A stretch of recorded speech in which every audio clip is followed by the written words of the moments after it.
how do you not be in a rat race? Don't be a rat. Okay, what motivates me to do well in my job is In your because job. which is my job. Right? Yeah. Suddenly become a rap. My job. My job is my job and job. Yo.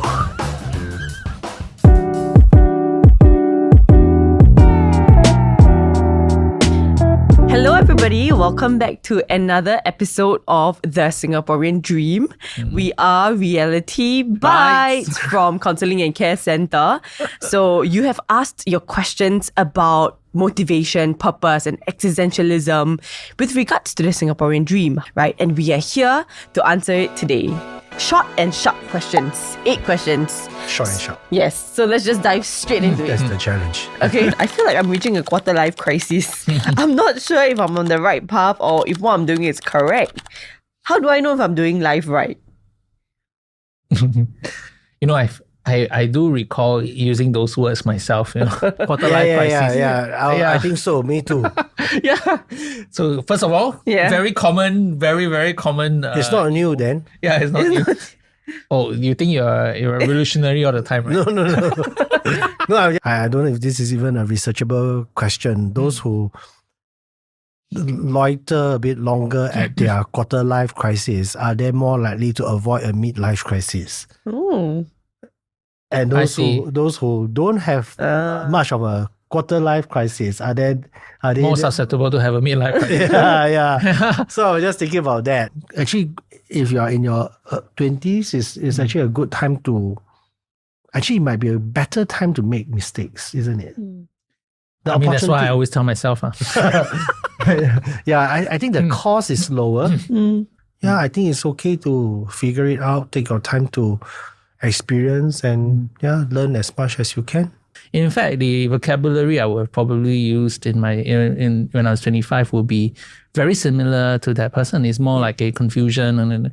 But today I can tell you all these things because I've made sense of it. It's really important to have this perspective, I think, when you're trying different things out. Okay. And in trying different things, that segues into the next question. What does purpose look like? Wow, so big on question. Short answer is looks differently to different people. So I guess purpose will drive you. Purpose will discipline you. Okay. Yeah. And the last question here, right? Yes. Okay. It will drive you, it will discipline you, and it should develop you. Okay. Okay. Clap hands. Oh yeah. I also think it's quite nice. Okay, thank you. How do I know what my purpose is? I have this view that I think a lot of people are now have a lot of passion in a lot of things. People are finding it hard to commit to one. Yeah, because there's just so many options and people are fearful of saying, okay, if I commit to one, what if I lose out? What if I could gain something else there? Or what if this is not the right one? Yep. Yeah, so I think that's the challenge of having a purpose now, I think, because there are so many options. So you're saying, in answering the question, you're saying, to know what your purpose is, you should commit to one lah.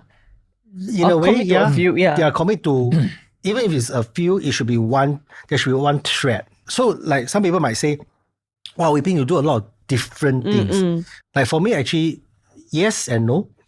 Once all the different things I do is joined by one thing, which is my own interest and passion in systemic idea, thinking and practice.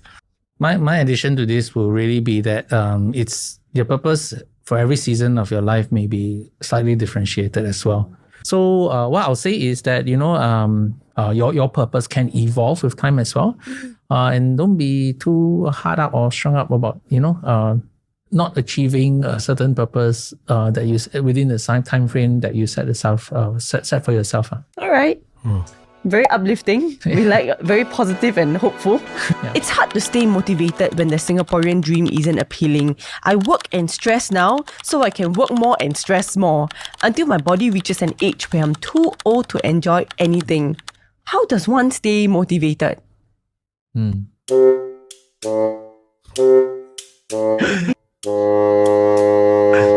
you repeat again? Sorry. Okay. It sounds like this person is beginning to feel that he or she needs other reasons to live for other than work. And maybe work really doesn't meet all his or her needs. So again, I think there's need to be a lot of context to their statements, right? What Wei Ping is talking about, where that person may be engaged in things that do not bring a joy or meaning to that person's life, lah. Now, the caveat that I want to put is that a lot of us have to do that. Especially for families, when you have people who depend on you, and basically there will always be a phase of your life where you have to just grind it out because there is a larger purpose that you're working towards. If that purpose is not strong enough, or that purpose loses its meaning over time. Again, it loses meaning doesn't mean good or bad. It loses meaning could be now your children grow up already, don't need you to be so dependent on them, right? It could be good or bad, but you have to reevaluate that situation and looking for in this particular phase. Actually, this I'm going to quote this Minister Chan Chun Sing. Wow, really? Yeah. Okay. But although quote correctly, please. I might not be word for word lah. It's something like don't find a meaningful job, but find meaning in your job.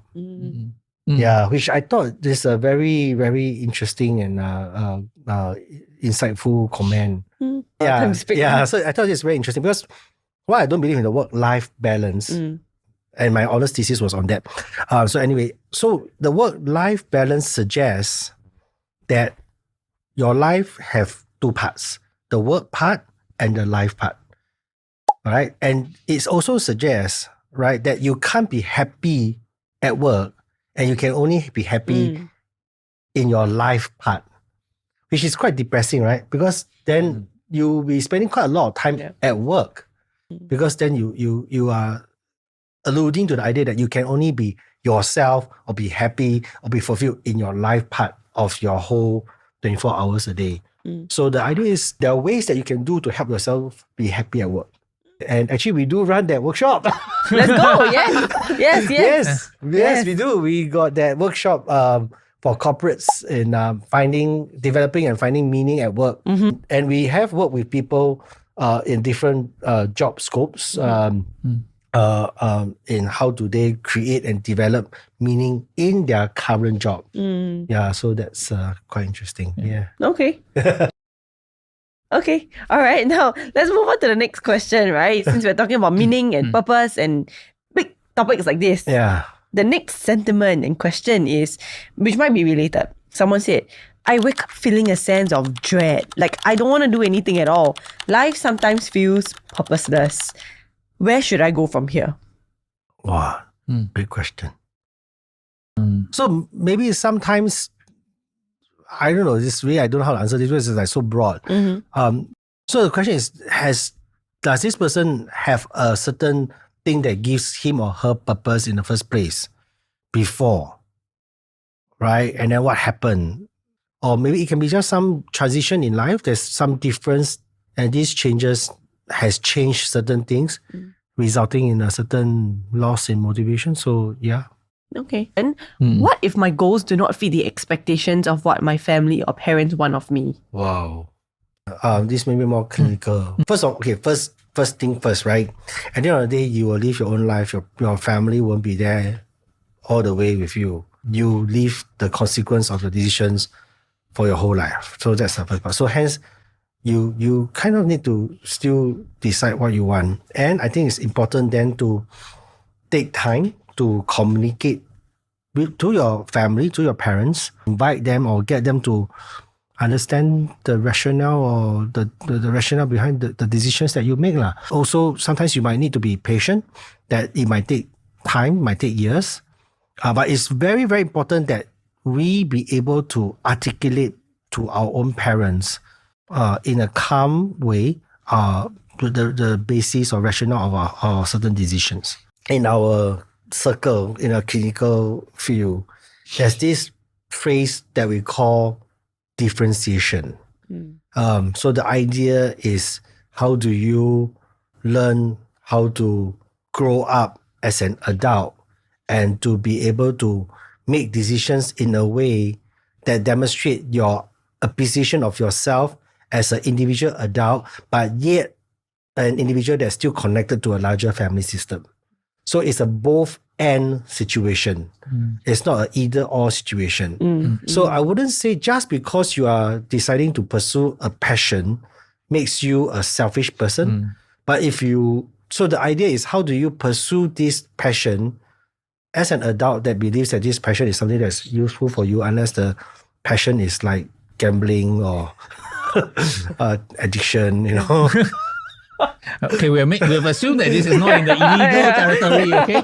Well, caveat, right? Yeah. So the idea of a mature, grown-up adult is one who is able to who has the courage actually to make independent decisions for himself or herself that is rational, and yet at the same time acknowledge that he or she is still connected to the larger emotional bonds of his family.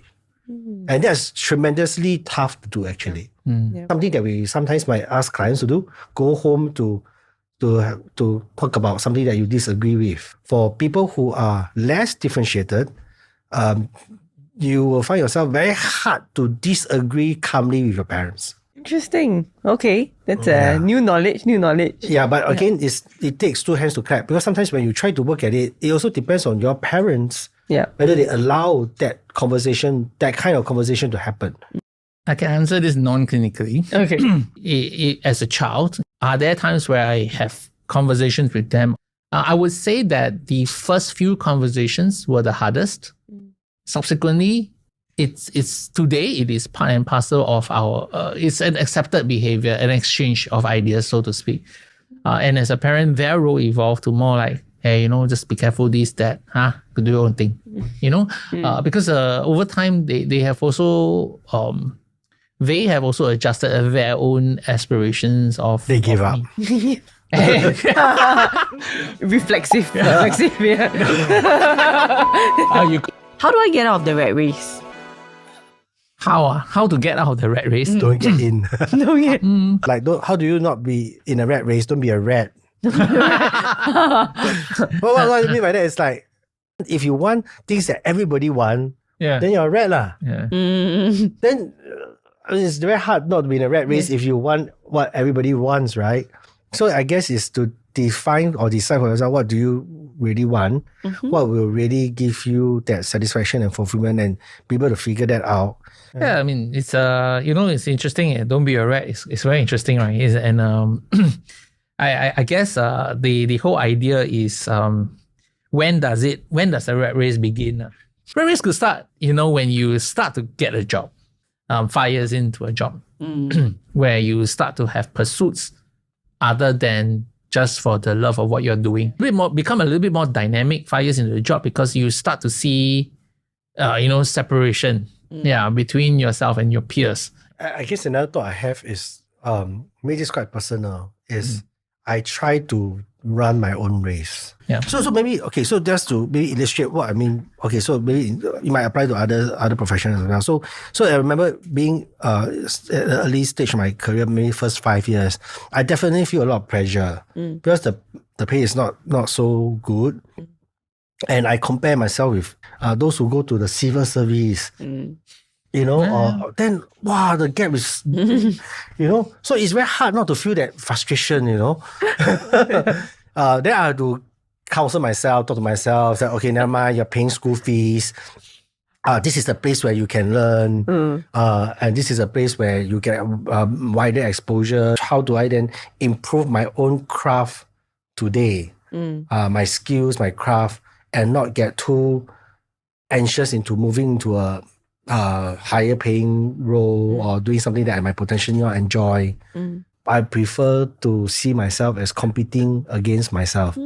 Am I better today compared to yesterday? It's my own journey lah. It's my own jog rather than a race. Right? But what motivates you in your job, if you don't mind me asking? Yeah. Wow, that's a very, very... Okay, my answer is going to be like a very highly moralistic answer. Really, really. Please do share. But, wow. Okay, what motivates me to do well in my job is in because... your jog. or job, which is my job lah. Yeah. Or my work lah. So suddenly become a rap. My job. My job. My job is my job. Yo. Anyway, because I tend to feel that it's very important for us as clinicians to be very, very, very, very, very good at what we do. So I guess this is a pressure that I've always, I put on myself since day one, because they come to us already in pain.